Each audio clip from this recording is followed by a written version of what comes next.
Start. যে দেখো অঙ্কটা আমি তুলেছি 81 ভাজিতক 9 গুণিতক 5 যুক্ত 7 আর বিযুক্ত মানে বিয়োগ 2, এই সমস্ত যখন অঙ্ক করবে, ধরো একটা অঙ্কের যোগের সাইন আছে, বিয়োগ আছে, গুণ আছে, ভাগ আছে, তাহলে কোন কাজটা আগে করবে কোন কাজটা পরে করবে, এই নিয়ে অনেক একটা কনফিউজ হয়, অনেক কষ্ট হয়, কোনটা হয়তো আগে গুণ করে ফেললো আগে যোগ করে ফেললো, এতে অসুবিধা হয়। তাই এই অঙ্কগুলো করার জন্য আমরা যে নিয়মটা ফলো করব, এই নিয়মের নাম হচ্ছে বদমাস, BODMAS, ঠিক আছে?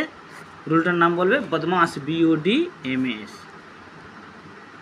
বি মানে বন্ধনী বা ইংলিশে বলে ব্র্যাকেটস। আচ্ছা বাংলায় করে দিই, BO, ও হচ্ছে র বা এর, দেখবে অনেক সময় অঙ্কে র বা এর থাকে। BODM মাল্টিপ্লিকেশান বা গুণ, BODMA মানে অ্যাডিশান, অ্যাডিশান মানে যোগ, BODMAS সাবস্ক্রিপশান মানে বিয়োগ, ঠিক আছে? তাহলে আমরা প্রথমে কী করব, বন্ধনী কাজ করব, বন্ধনী থাকলে তারপর যদি অফ বা র এর কাজ থাকে তাহলে বানাবো, কাজটা করব। নেক্সট BOD, এখানে ডি লেখা নেই কিন্তু, ডি মানে ডিভিশন, ভাগ, ডিভিশন মানে কি ভাগ। তাহলে আমরা এই সমস্ত অঙ্কে দেখো এখানে বন্ধনী নাই মানে ব্র্যাকেটস নাই, অফ বা অর্ডার কিছুই নাই, হ্যাঁ, কিন্তু ডি ডিভিশন ভাগ আছে, মাল্টিপ্লিকেশান গুণ আছে, এ অ্যাডেড যোগ করা আর যোগ আছে, আর এ সাবস্ক্রিপ্টেড বিয়োগ সবই আছে। তাহলে আমরা কি করব, আমরা প্রথম থেকে কাজ শুরু করবো, ভাগের কাজটা প্রথমে করবে। তাহলে 81কে 9 দিয়ে ভাগ করলে কত হবে, 9 9 81 9, তারপর গুণ আছে 5 যোগ 7 বিয়োগ 2, ছন কত হবে, 9 5 45, তারপর লাস্টে দেখো যোগ আছে, যোগ 7 বিয়োগ 2, 45 সাথে 7 5 12 52 বিয়োগ 2 সমান 50, ঠিক আছে?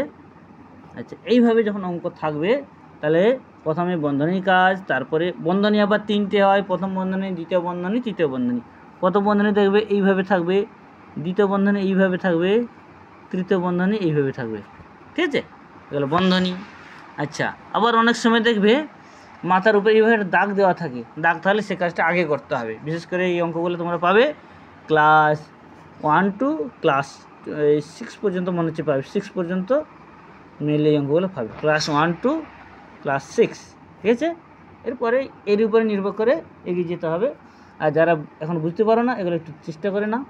প্রথমে কি করবে, ডিভিশন ভাগ, তারপর করবে এ মাল্টিপ্লিকেশান গুণ, এ অ্যাডেড যোগ, আর এ সাবস্ক্রিপ্টেড বিয়োগ।